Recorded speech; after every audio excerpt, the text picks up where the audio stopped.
pero me acuerdo las palabras de este amigo, porque yo siempre fui cordial, pero en ese momento como que él notó que no estaba haciéndolo. Y me acuerdo que su consejo fue, él se llama Jesús, y él todavía vive por ahí en el área de Chicago. Me dice: Paco, nomás recuerda, siempre tratar bien a los pacientes. Porque tienes un ministerio de sanación por vocación, por el llamado que el Señor te ha hecho. Y también hay un don del Espíritu Santo. Nos recuerda San Pablo en la carta a los Corintios, que hay un don para sanar. Sí, y bueno, siempre ha sido esa mi pregunta. ¿En qué momento, Dios le puede dar todo? Yo sé que gracias a Dios me lo ha dado, pero creo que a lo mejor hay niveles en los que, como otros santos que han podido tener el poder de sanación sin ser médicos. Si estoy abierto a que el Espíritu Santo se manifieste, ya de antemano va a ser un extra de beneficio en lo que yo pueda programarles, recomendarles, tratarles a mis pacientes. Feliz encuentro para todos nosotros. Verdaderamente es un placer que hoy nos acompañe el doctor Francisco Quirós. Paco. Sí, gracias, Padre, gracias por invitarme para estar aquí y participar en este programa. A Paco lo conozco hace ya varios años. Sí, yo creo que por ahí el 2020. Amigo, parroquiano y médico de cabecera. Así es, para la gloria de Dios. Paco, feliz encuentro. Francisco Quirós. Sí, en realidad el nombre completo es Juan Francisco Quirós Contreras, pero siempre desde mi niñez no recuerdo que la gente me haya llamado más que Paco. Tal vez en ocasiones Francisco, inclusive en lo que es la escuela, en el proceso educativo, los maestros o era Francisco o era Paco. Pero pocas veces alguien me decía Juan Francisco. Uh-huh. Si hacían un Juan Francisco era como con cierta connotación de atención. Así sí, como cuando la mamá llama a corregir al hijo con nombre completo. Sí, así a través del proceso educativo, primaria, secundaria, prepa, universidad, era tal vez Francisco, pero más Paco. ¿Dónde naciste, Paco? En el pueblo en el sur de Nuevo León, que es Miri, Noriega, Nuevo León.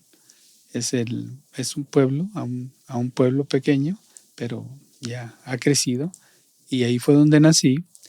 Alrededor del mes, por condiciones de salud, que pues fue para mis padres tal vez y mi madre un proceso difícil, porque después ya con el tiempo entendí lo que había pasado. Fue una neumonía que se complicaba y fue lo que hizo a mis padres que se fueran a buscar ayuda médica a Monterrey. Uh-huh. Y de esa manera fue que después finalmente se cambiaron el domicilio de ese pueblo, Miriam, Nuevo León, al área de Monterrey. Monterrey, tierra de asados. De muchas cosas. Sí, mucha prosperidad. Sí. Es muy bonito. Claro, hay mucha gente trabajadora. Eso sí, muchísimo. Se ha caracterizado por ello, muy trabajadora. Emprendedores. Muy emprendedores. Grandes empresarios, sí. Mucho progreso. Bastante. Muy buena economía. Es áreas que uno se queda pues asombrado de la riqueza material que existe. Sí. Siendo una tierra tan agreste, tan inhóspita, como el clima es desértico. Yo siempre me pongo a pensar que como cuando los primeros españoles que fundaron o colonizaron, por ejemplo Diego Montemayor, ¿qué les llamó la atención ahí? Y yo me pongo a pensar, ¿será que en los 1500 el, el río Santa Catarina llevaba mucho más agua y se veía, o hay un ojo de Santa Lucía, ojo de agua, y pienso que en aquel entonces tendrían más fluidez, más producción de agua, y eso tal vez los llevó, dijo, aquí hay agua y aquí nos acomodamos, pero tal vez con el tiempo, no me he puesto a leerla la historia de detalle en cuestión de lo que es la parte física y meteorológica, los cambios climáticos, pero al menos esa es mi idea que he tenido siempre. Sí. Pero sí, es caliente, seco, árido, pero al final de cuentas, pues así crecimos. Calorcito bonito. Crecieron bien. Paco, la familia, ¿cómo está conformada? ¿Cuántos hermanos? Mis hermanos, yo soy el mayor de 5 hermanos. Y cuando mi hermano menor tenía 15 años, mi madre alrededor de 43, ella pues queda embarazada. Y pues es mi hermana, que sin hacer cuentas es la más chica. Y ahorita, entonces, en total somos 6. 5 hombres y una mujer. Sí, pero y fue pues una bendición de Dios, porque nació el cumpleaños de mi madre. O sea, mi madre y mi hermana cumplen años el mismo día, el 20 de precioso febrero. Regalo. 20 de febrero. Sí. Y no se me olvida, estando en la mesa, era un almuerzo, como de todos los días, y mamá nos da la noticia, o me da la noticia, no me recuerdo si había otro hermano ahí, pero con lágrimas, y le digo, madre mía, ¿por qué te pones triste? O sea, es una alegría que estás embarazada y vas a procrear, ¿verdad? Pero ese momento es inolvidable. Pero sí, nació el día de su cumpleaños. Es una gran ¿Es la única hermana? Es la única hermana. Es bellísimo. Tener hermanitas es una dicha. Sí. Y yo tengo la bendición de tener 2. Y han sido un regalo inmenso para la familia. Sí, pues llegó a ser la chispa ahí, ¿verdad? En su infancia y pues creciendo. Ya obviamente ahora ya tiene su familia, está casada y vive en el área de Houston. Paco, ¿tu familia crece practicando la fe? Sí. Si nos trasladamos a mis abuelitos, con los que más conviví, porque mis abuelitos paternos se quedaron en el pueblo de Miren Noriega. Entonces, pues no había mucha regularidad de visitarlos, pero mis abuelitos maternos, que vivían muy cerquita de nosotros, principalmente mi abuelita, es la que siempre nos encaminó a lo que era vivir la religión católica. O sea, obviamente la misa, siempre recuerdo a mi abuelita también rezando el rosario. Y desde niño son los recuerdos que tengo, al igual que obviamente mi mamá, que siguió los mismos caminos, los mismos pasos. Y en general, pues tengo 2 tías igual. Ahora, obviamente en una familia católica, sin embargo, no todos estaban en una forma tan activa. Si nos vamos a la familia extendida, pues los tíos, no todos, eran a lo mejor 1 o 2 de una familia, creo que 9 en total, que estaban más cerca, pero los demás solamente, como se dice de nombre, somos católicos, pero sí, más como sin estar en forma activa. Pero, identidad cultural o referente cultural, pero no una vida de fe. Pero sí, mi abuelita, mi mamá, definitivamente, y mis otras 2 tías también. Entonces, por ese lado fue que, pues, desde niño es lo único que conozco. ¿Creciste en la fe? Sí. De hecho, También se me recuerdo que por ahí, en el barrio de mi abuelita, por ahí había una familia, creo que para entonces el señor de esa familia, mi amigo Jerry, y su mamá americana, anglosajona, vivían en la siguiente cuadra de mi abuelita. Y pues jugábamos niños, él jugaba americano y con todas esas cosas que no todos podían participar porque se necesitaba cierta economía. Pero alguna vez ellos, me imagino, no eran católicos. Ella era anglosajona y parece que su papá ya había fallecido, cuestión militar, algo así, acá, en este país. Pero para hacer el cuento más corto, nos invitaron a una reunión. Aquí nos gustan los cuentos largos. Ok, bueno, de esa parte. Nos invitaron a una reunión y los amigos, todos muchachos que nos juntamos, no me recuerdo si tendríamos entre 8 a 10 años por ahí. Y fuimos a esa reunión en la noche. Y fue una reunión que no sabíamos, pero fue de alabanzas y uno se sintió como que, no me recuerdo si derramé algunas lágrimas, y obviamente no me recuerdo qué religión, o sea, como le llaman muchos, cristianos, pero no católicos.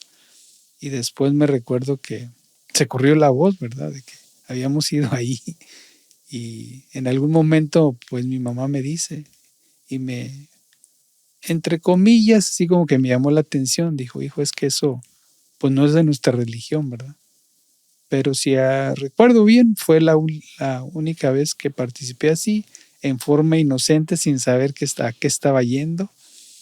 Pero obviamente de ese momento se sintió bonito, me imagino que hubo cantos y Dios actúa, sí, Dios está ahí. ¿verdad? Entonces, pero sí, luego sí mi madre me aclaró y bueno, seguí metido en lo de nosotros. Fuiste bien educado en tu fe, con ejemplo, con sí. enseñanza, Sí. introducido en la fe. Sí. Y bien, ¿y tu tiempo de escuela, secundaria, preparatoria, cómo se desarrolla?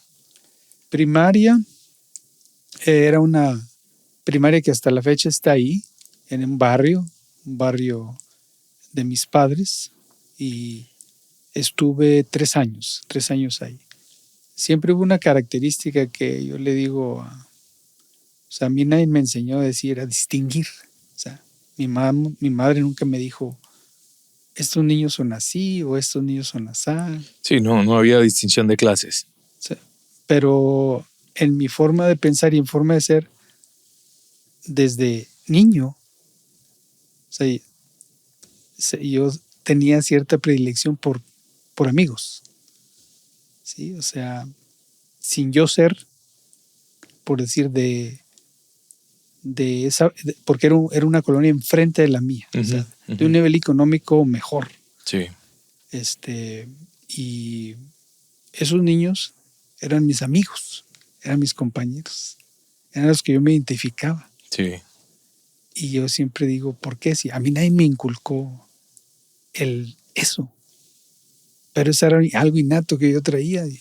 Y si me juntaba con los demás y si se hacían grupitos con nosotros, todos éramos iguales, ¿sí? Facilidad de integrarte. Sí, todo, pero había muchos que no se integraban, nomás ciertos nos integramos con ellos que venían de otra colonia.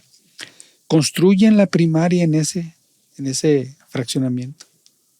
O sea, mi colonia es La Escamilla, y o sea, más barrio, y la colonia Santa Fe, más residencial. Y entonces construyen la primaria allá. Entonces todos mis mejores amigos se van. Entonces ese año la pasé difícil porque no me sentía con los demás. Y tampoco alguien me dijo, es que así tiene que ser, hijo. No, nadie. Pero era algo innato en mí. Y bueno, pues me la pasé ahí con los amigos que tenía, pero siempre le digo a mamá, no me quiso cambiar mi mamá. O sea, sí podía haberme cambiado. Y yo le rogaba, mamá, es que cámbiame. O sea, yo tenía 3er año. Cámbiame. Mira que todos mis amigos se fueron para allá ya.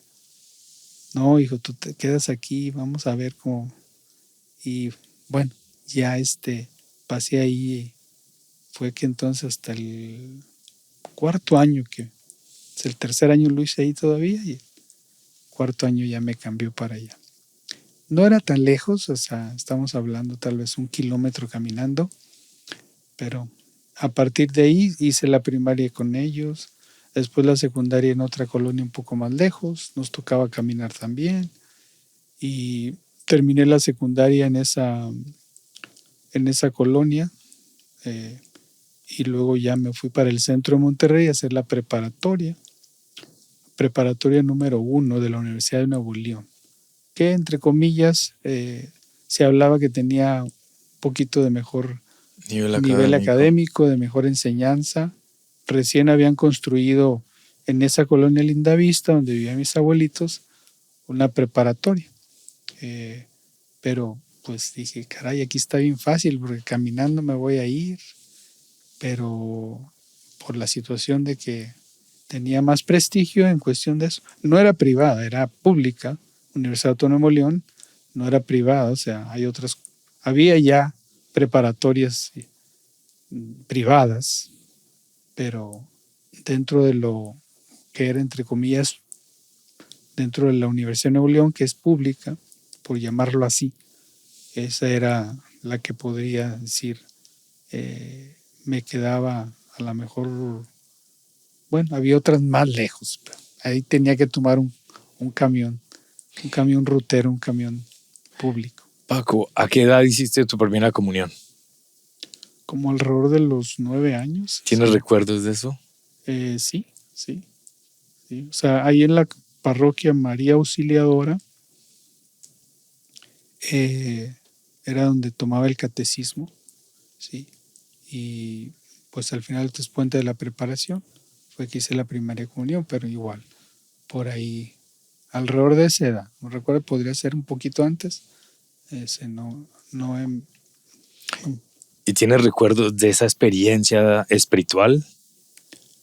pues en el aspecto del momento, de lo que era, eh, pero tal vez retrospectivamente me hubiera gustado cada de esos momentos haberlo vivido con más compenetrado, pero pues uno lo vive, al menos yo lo viví como algo que lo hice, lo quería hacer, pero retrospectivamente cada etapa de la vida, ahora en los últimos años, hubiese querido haberlo hecho todavía con más intensidad, cada momento con más intensidad, porque de repente uno se distrae con las cosas y se pierde la visión. ¿Y en tu preparatoria seguiste viviendo la fe o la abandonaste? Seguí. ¿Seguiste con la fe, Sí, tu práctica, misa sí, dominical, sí, sí, devociones familiares? sí. ¿Pertenecías a algún grupo? El primer acercamiento a un grupo fue a un coro.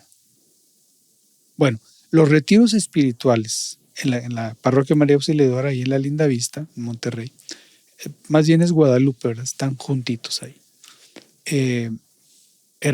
No me los perdía. Los retiros, los ejercicios, se le llamaba ejercicios espirituales, que eran previo a la Semana Santa. ¿Había alguna comunidad religiosa ahí? Salesianos. Los salesianos, sí. Salesianos. La devoción a María Auxiliadora de mi propia María Auxiliadora y a San Juan Bosco. Entonces, esos no me los perdía. Y puedo recordar que atendí siempre con frecuencia a ellos. No me recuerdo si duraban una semana o algo así, pero eran los ejercicios espirituales, así les llamaban. Y por ahí, pues han ido varios años que ha pasado, padre, pero empecé a participar en un coro, que siempre me ha gustado la parte. Entonces cantábamos, y por ahí lo hice en la prepa, y fue mi único acercamiento por ahí, y los ejercicios espirituales. Ya después, en algún momento de los ejercicios espirituales, ya cuando llegamos a más o menos la edad de 19, 20 años, fue que empezamos la comunidad juvenil. Son grupos, habíamos, por ejemplo, unos ejercicios espirituales, nos queríamos, vamos a seguirnos juntando, porque ¿qué es eso que hasta ahorita y hasta el otro año nos vemos? Sí. Y vamos a seguirnos juntando. Y ese año, al menos me recuerdo que ese año, y quedó en nada, no nos juntamos. Los siguientes, más o menos por ahí, andaría llegando yo a los 19 o 20 años por ahí, otra vez nos volvimos a juntar, los mismos muchachos, y dijimos, vamos a juntarnos ahora sí. Entonces vamos con el sacerdote párroco, que fue mi asesor espiritual, padre Agustín Rojano Nava, que Dios los tiene en su gloria y descansa en paz, muy emprendedor y todo. Nos reúne ahí en la oficina y le decimos, padre Agustín, queremos que sea nuestro asesor, queremos empezar un grupo de jóvenes, y no se me olvidan sus palabras, porque me dice, la única condición que les pongo es que me junten 50. O sea, 50. O sea, que no termine el número, sin contar, 50. Y en ese momento no lo entendí. Yo pensé que 50 personas. No, era el 50. Que no cuente, que no pare. Y bendito Dios, ese es el grupo 1 de comunidad juvenil que empezamos. Y pues ahorita está, no sé cuál es el último, 130, ciento y pico de grupos que han pasado por ahí. Y sigue estando. Esa comunidad juvenil desarrolló tanta fuerza en Monterrey hasta la fecha que en aquel entonces el obispo de Monterrey le dio la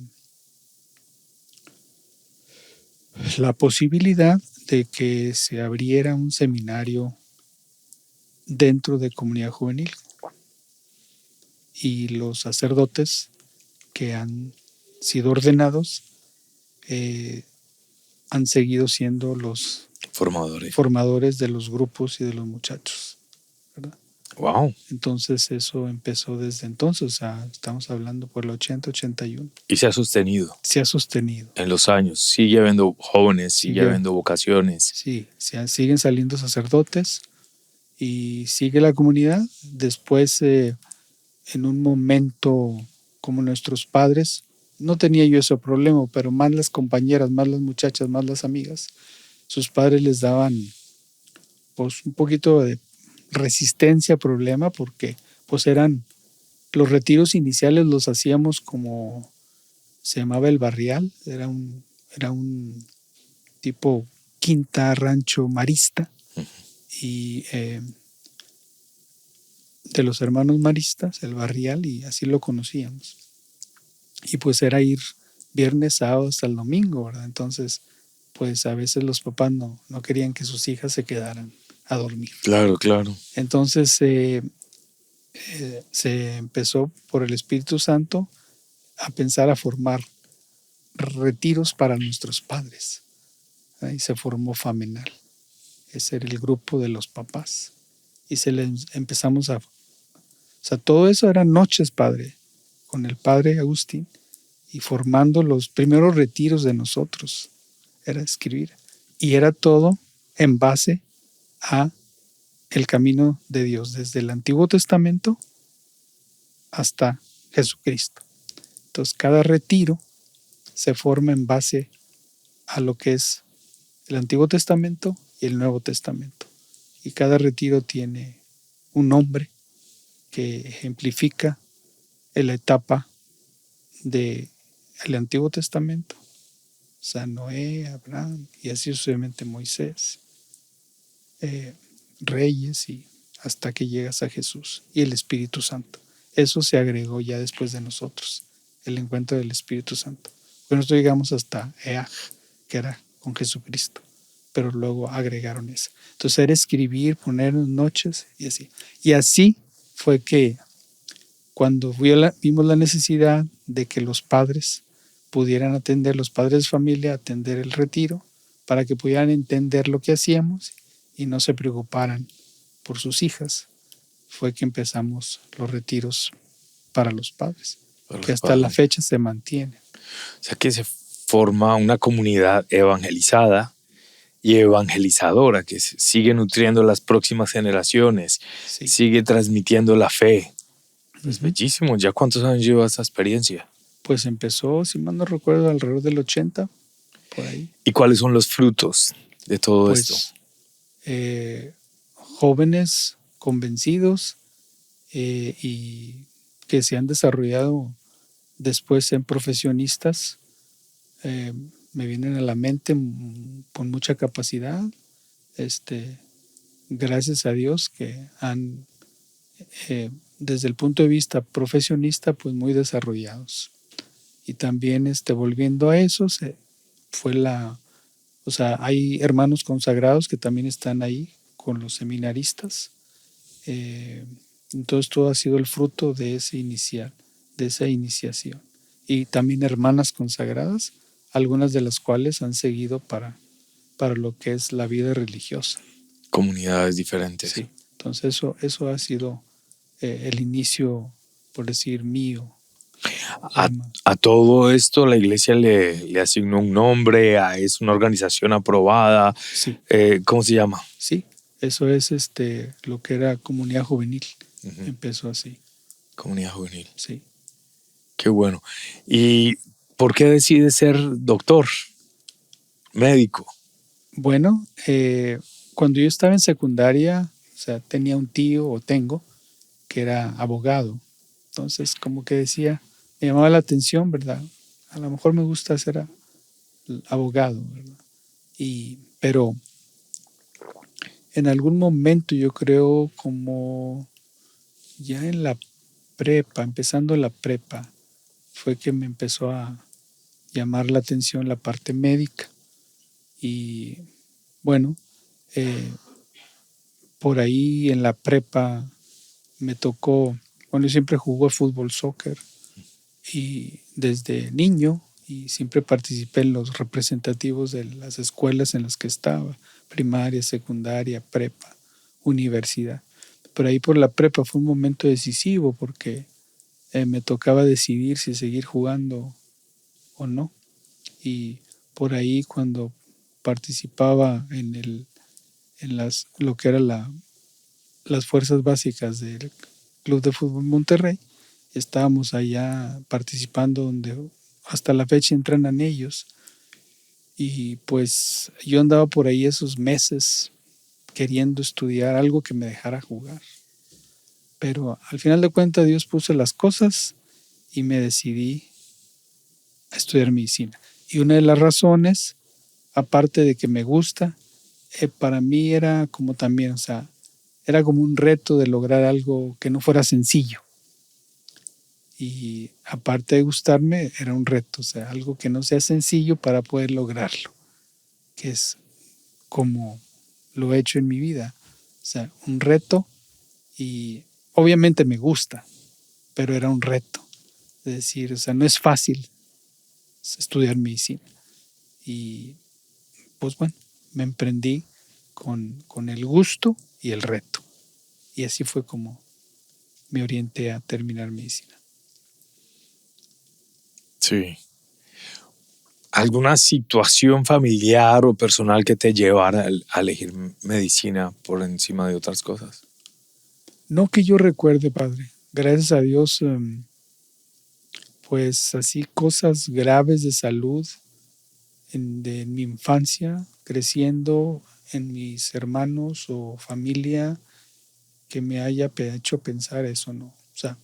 Mi hermano, el cuarto, sí, de niño, tuvo una intoxicación por medicamento.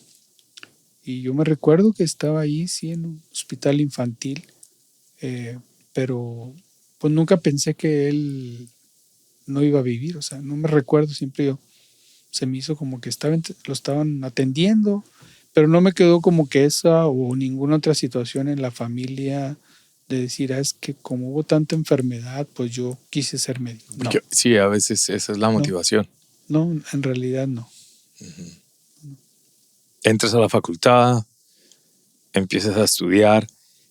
Hay una crisis generalmente de fe cuando la gente entra a la universidad. ¿Te pasó a ti? Eh, crisis de fe. Gente que entra a la universidad y pierden la fe por influencia de profesores, Sí. porque empiezan a haber algunas materias, asignaturas que tal vez los ponen en crisis.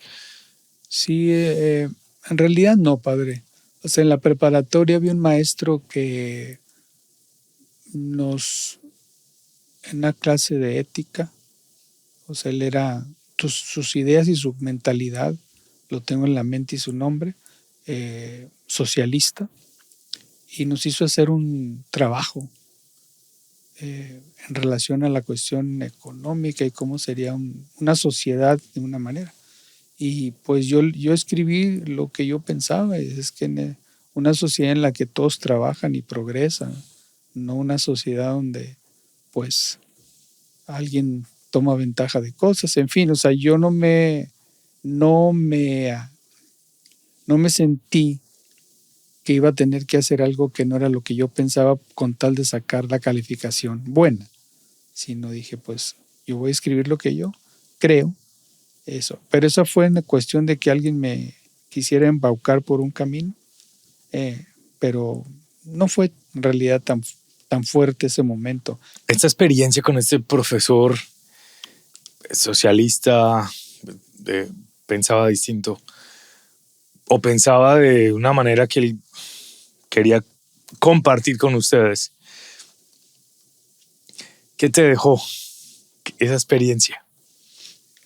Pues el hecho de que se me hacía que alguien que quiere imponer ideas, pues no iba conmigo. De hecho, fue muy curioso que de alguna manera, pues no sé si él cambió o porque resulta que en un encuentro de la comunidad juvenil, no me recuerdo si el primero, el grupo uno, pero fue si no el primero, el segundo que hicimos, pero él de la nada se contactó, me imagino que con el padre o algo, y o sea, voluntariamente quiso venir a dar un tema ahí.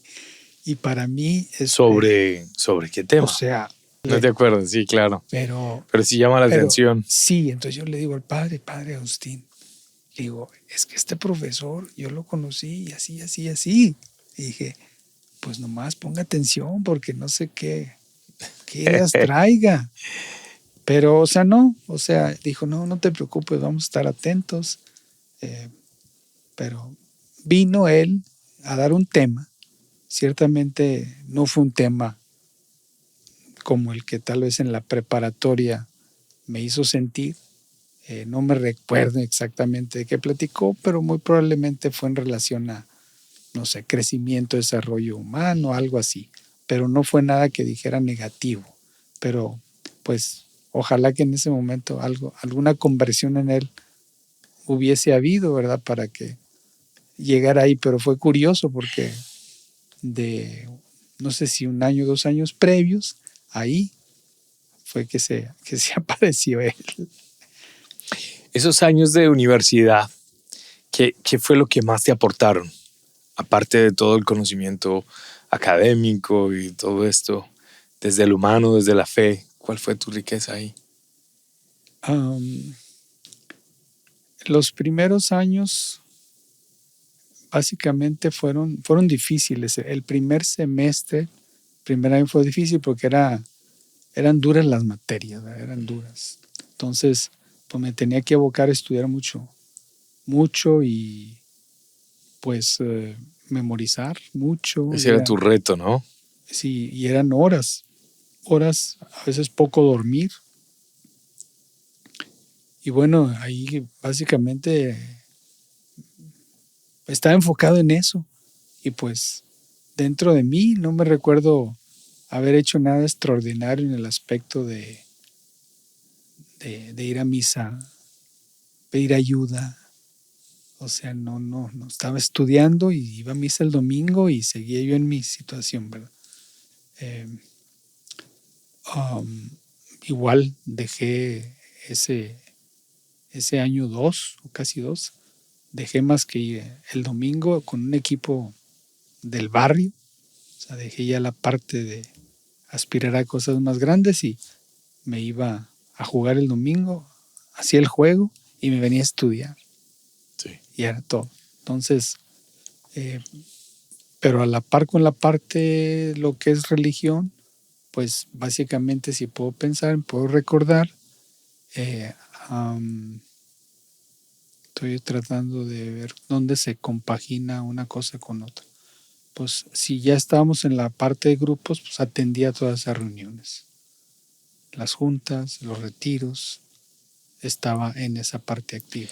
Esa amistad, ese grupo que se crea, ese punto de referencia en la vida donde eres retomado la experiencia de fe, te permite seguir durante toda tu carrera sin perderla. Sí, o sea, es la, la parte educativa la hice a la par con la parte del crecimiento con esos grupos juveniles. Y llegó un momento que después agregué otras cosas, o sea, trabajar algo para poder obtener algo de dinero. Y bueno, llegó un momento que los compañeros de la facultad me decían, Paco Quirós, el que estudia medicina por hobby, porque ellos veían como que en un momento pues tenía muchas cosas que hacía, ¿verdad? Pero sí me armó en las calificaciones, porque una vez que yo terminé el segundo año, tenía, gracias a Dios, un gran promedio, ya tenía controlado cómo llevar las cosas, cómo estudiar. Entonces fue que me presenté con el equipo de fútbol de la escuela y pues obviamente, gracias a Dios que pude estar ahí con el equipo y después me empezó otra vez el gusanito de jugar fútbol a escala más alta y me presenté con el equipo representante de la universidad y entonces ahí había roce a veces con algunas interescuadras que hicimos con el equipo de primera y entonces empezó otra vez ese deseo de querer jugar fútbol profesional.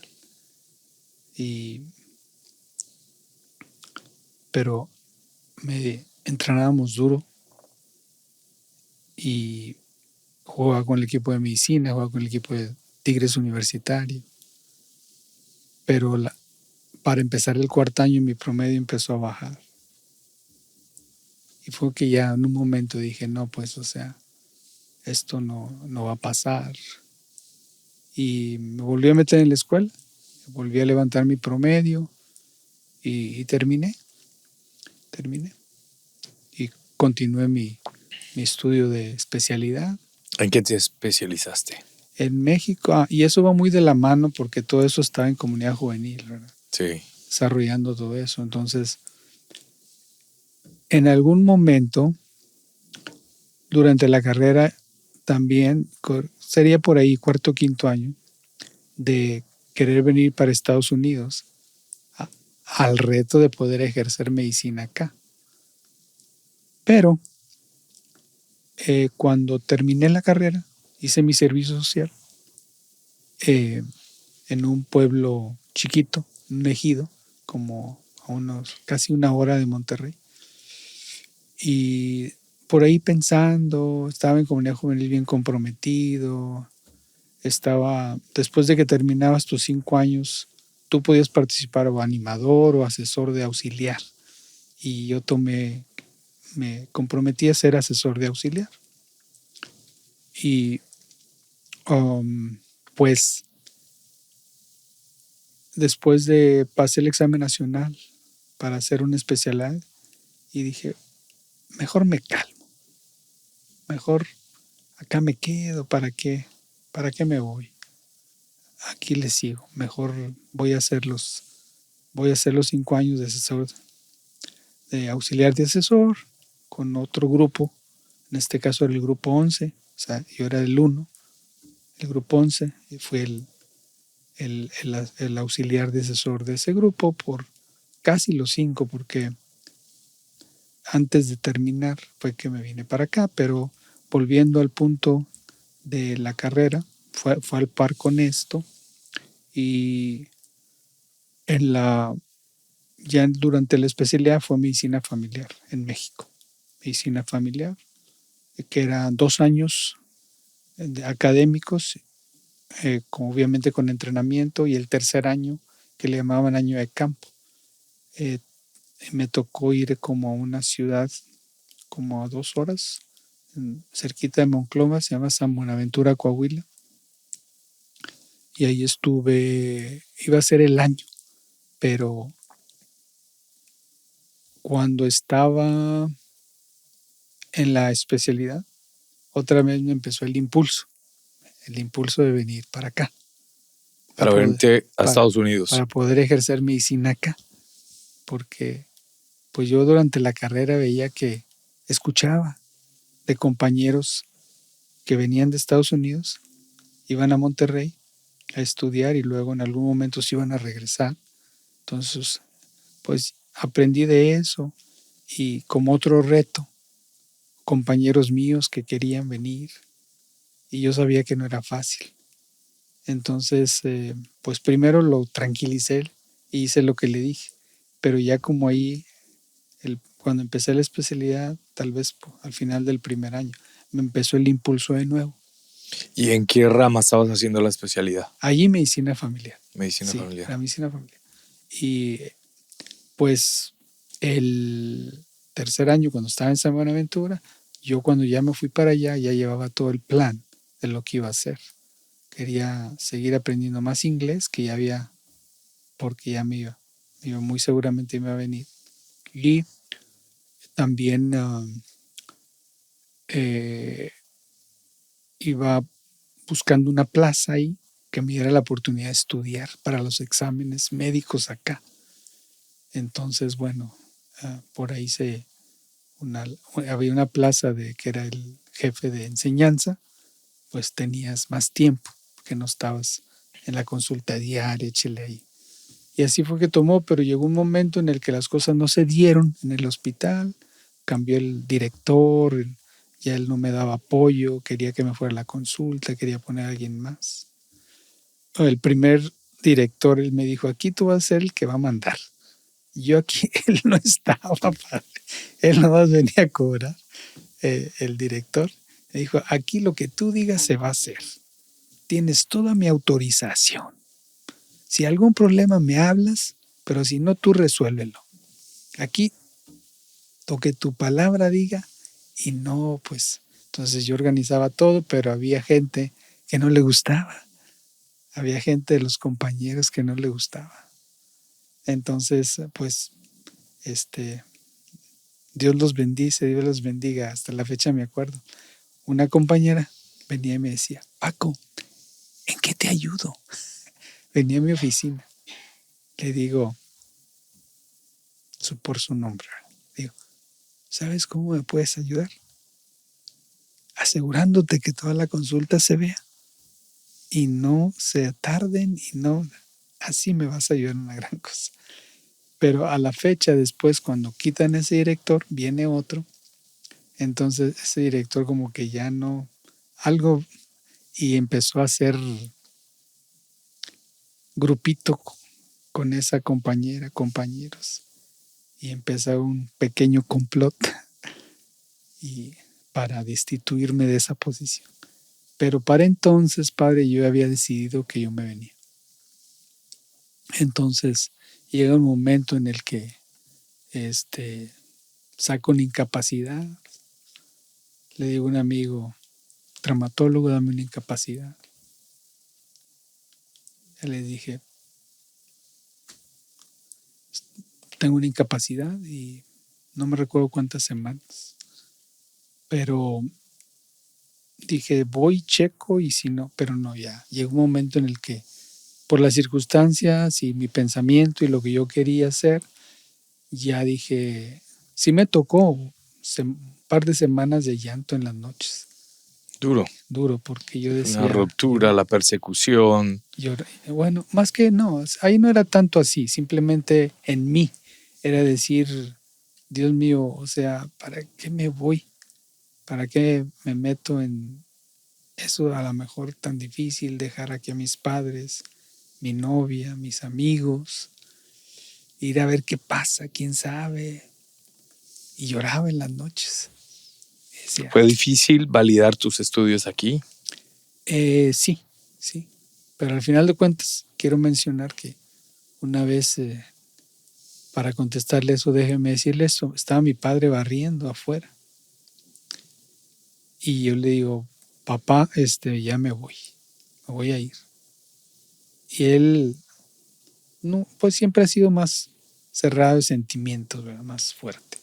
Y me dice, hijo, pues si te vas a ir, ya vete. O sea, como diciendo, ya no lo piensas, ¿verdad?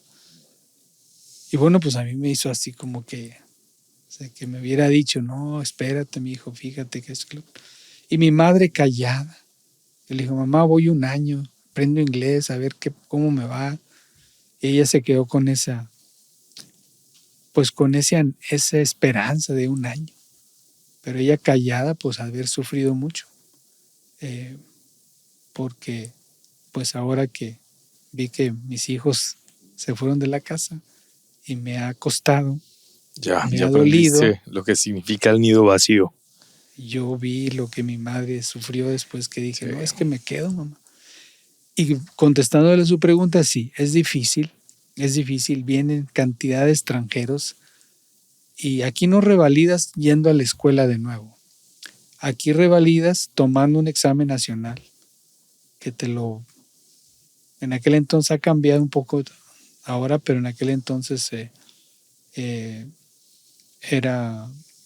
siempre ha sido difíciles, pero pues eran muy difíciles. O sea, era tomar un examen, era un día entero y pues tratar de acabar. Costoso, había que juntar dinero para pagarlo. Y bueno, al final de cuentas se logró. Ya que me casé, fue que pude ahí concentrarme más en preparar. Ahora, mi esposa actual, Annie, ella fue del grupo 3, o sea, misma comunidad juvenil, Sí.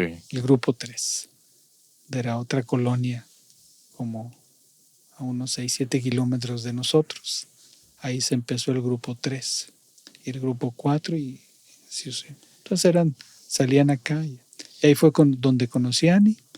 Y pienso que también hay muchos otros matrimonios que surgen de estos grupos. Sí, bastantes. Bellísimos. Bastantes matrimonios que surgieron de ahí. De ahí surgió el mío, 1990, 4 de agosto. Nos casamos. O sea, estoy yo en Estados Unidos, 89, por ahí. Me llega el Espíritu Santo. ¿Te vas a casar? El día le hablo a Annie.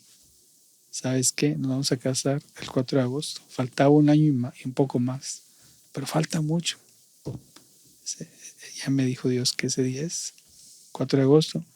Empieza a hacer lo que tengas que hacer, preparar lo que tengas que preparar. Yo te ayudo con lo que tenga que mandarte para empezar a prepararme. ¿Se casaron aquí o allá? Allá. Pero para mí eso fue el tener ese proyecto para mí me daba mucha fortaleza emocional, ¿verdad? Porque sí, o sea, pasaba momentos de tristeza, depresión por estar solo. Y cuando decidí eso, para mí fue un aliciente seguir. Entonces nos casamos en Monterrey, en la parroquia María Auxiliadora, y pues enseguida se viene ella conmigo. Y empezamos nuestra vida en un pueblito que se llama Montgomery, Illinois, cerca de Chicago, la ciudad grande. Y al poquito tiempo empecé mi entrenamiento en un hospital en Chicago después de haber sido aceptado. Pero hoy en día le platico a la gente acá de los grupos de fe en mis charlas, en nuestra compartir de que pues Dios te pone a tu compañera por algunas razones, por varias, pero y a veces para ayudarte a ti mismo, como para ayudarla a ella.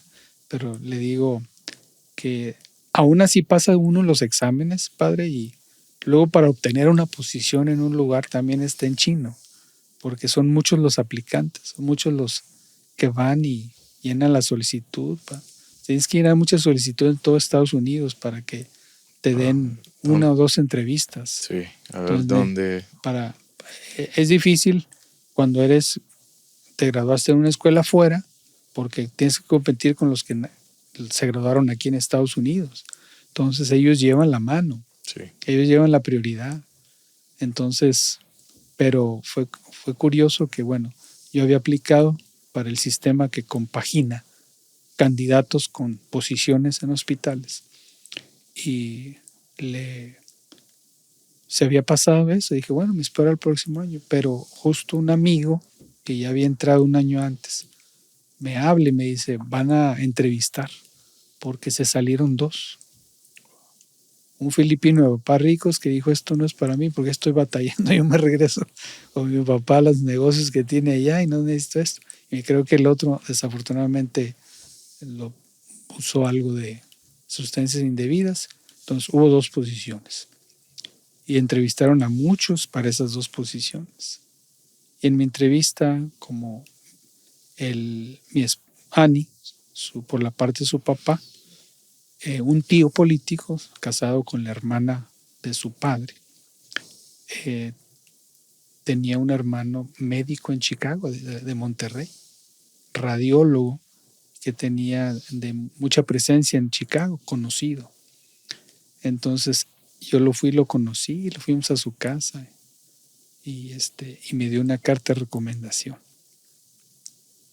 Entonces, cuando voy a la entrevista, el director del programa, un cubano,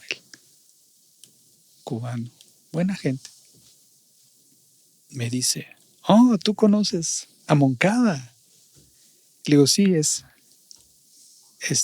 no me recuerdo si le dije es tío, es de la familia, el tío de mi esposa, algo así, no me recuerdo.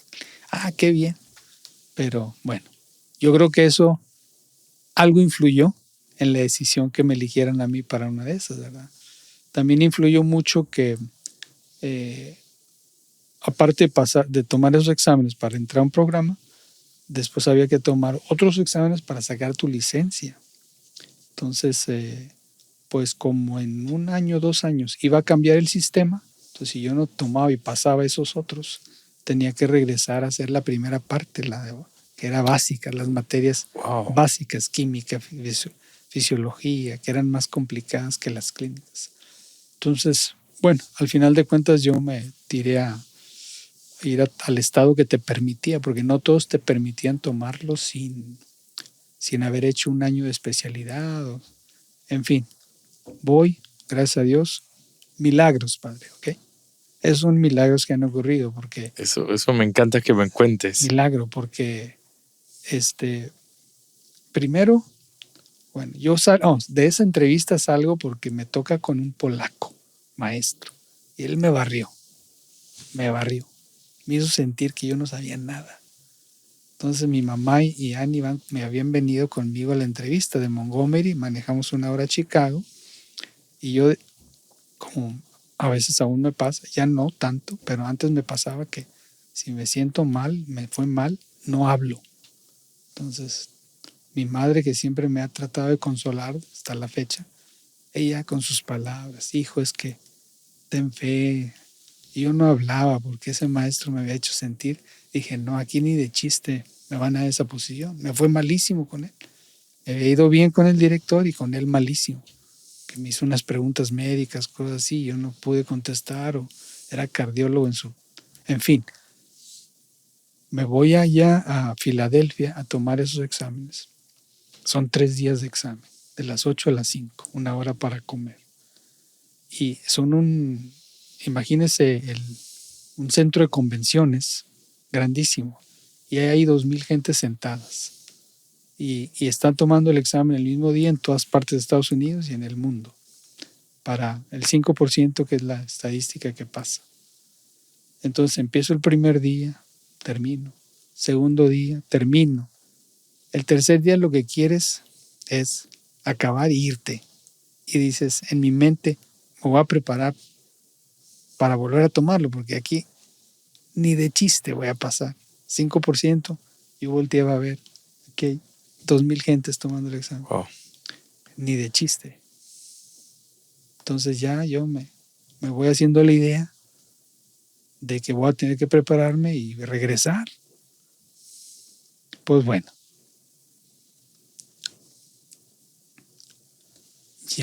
Pasa, creo que era un mes o 2 meses que te dan los resultados. Y ya no me acuerdo si lo abrió Daniel. Creo que sí lo abrió ahí el milagro. O sea, que los 3 días, era día y medio para uno y día y medio para el segundo. Bueno, bendito Dios los dos. Milagro. Ese es milagro. Eso no puede. Ahí yo no fui yo, para nada. O sea, sí sabía, tenía conocimiento, pero para ser de ese 5% entre tanta gente que pasa, pues es un milagro, Padre. Ahí. Virgen Santísima, gracias. Y así fue. O sea, le hablo al área de educación del hospital y me contesta una puertorriqueña. Y le digo, nomás quiero que pongas en mi expediente que ya pasé los FLEX. Federal Licensure Examination. Así. Ah, sí, yo les digo. Y pum. Y yo pensé que me dijera felicidades, qué bien. No, está bueno, yo les digo, pum. Y yo, wow. Total. Así era muy desabrida esa persona. Siempre fue. Las primeras veces que la conocí, pues el siguiente día, si mal no recuerdo, me habla la que siempre se portó de maravilla, una americana, y me dice, te seleccionaron para la posición. Qué bendición. Otro milagro. Ahí comprobaste esa acción de Dios en tu vida. Otro milagro, Padre. ¿Por qué? O sea, de decir, había tanto, me había ido tan mal con ese maestro en la entrevista. Y bueno, aquí yo veo la mano de Dios, la mano de la Virgen Santísima, en la cual, por medio de mi esposa que la conozco,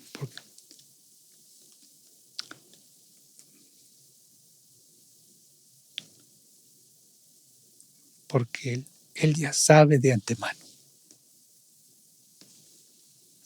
lo que va a pasar, dónde te quiere, lo que quieres que hagas.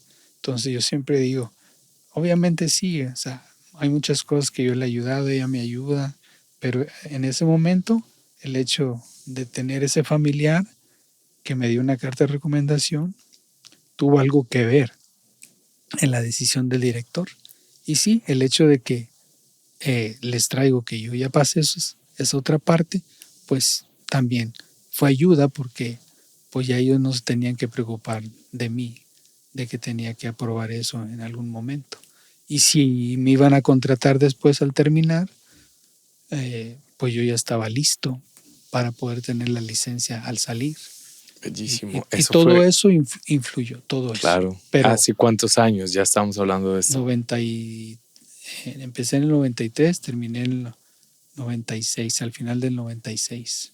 O sea, mi hijo Israel Faret nació cuando yo empecé la residencia, o sea, el entrenamiento, y Patricio Arel nace cuando estoy en el 3er año, en agosto, o sea, ya me faltaban a la mitad del último año para terminar, y Israel Faret nace en un hospital en Aurora, Illinois, y Patricio nace en el mismo hospital donde yo estaba entrenándome. Bellísimo. Sí, es muy bello ver este testimonio de familia. Sí. Todos caminando en el Señor, todos creciendo en fe y ayudando a que otros crezcan en fe. Así es, Padre. Hablar de medicina y hablar de milagros parece que no fuera compatible. Pero en la historia de la iglesia, los médicos son los que tienen que verificar los milagros. Las comisiones de los santuarios donde acontecen milagros de sanaciones. Por ejemplo, Lourdes, tienen médicos prestantes, muchas veces no creyentes, que van a confirmar que lo que acontece sí es milagro. ¿Cómo se ha manifestado este aspecto de la fe en tu vida como médico?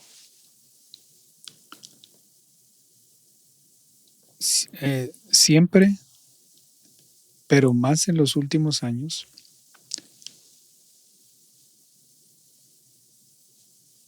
ha sido una fuerza el tener a Dios como mi guía y el Espíritu Santo. La residencia es dura, muchas guardias, muchos desvelos, mucho escrutinio por los maestros unos que no son, vamos a decir, tan corteses, tan benevolentes, son duros, son agresivos, son déspotas, y pareciera que es parte del entrenamiento, ¿verdad? Para uno, pues, curtirse. Emocionalmente resistente. Curtirse. Sí. Y bueno, pero pues a veces terminaba una guardia en donde no había dormido, tenías que presentar tus casos que habías tenido, y pues ahí a veces te bailaban el maestro. Él era el encargado, polaco, que en paz descanse. Él era encargado y a todos hacía trizas, ¿verdad? Y a todos hacía sentir mal. Entonces ya sabía uno. Entonces se los tomaba más a la ligera. Pero al principio sí me costaba porque me deprimía después de eso. Pero en el Santa María de Nazaret, San Mary Nazareth Hospital, Santa María de Nazaret. Era un hospital católico, por el nombre ya sabemos. Santa María de Nazaret. Sí. Y tenían su capilla y había misa diaria. Entonces, cuando podía, porque que me alcanzara el tiempo, iba a misa o iba a estar un rato ahí. Con Santísimo. Para cargarme, para agarrar fuerza de cuando me sentía triste, cuando me sentía deprimido por el cúmulo de trabajo, no dormir y todo eso.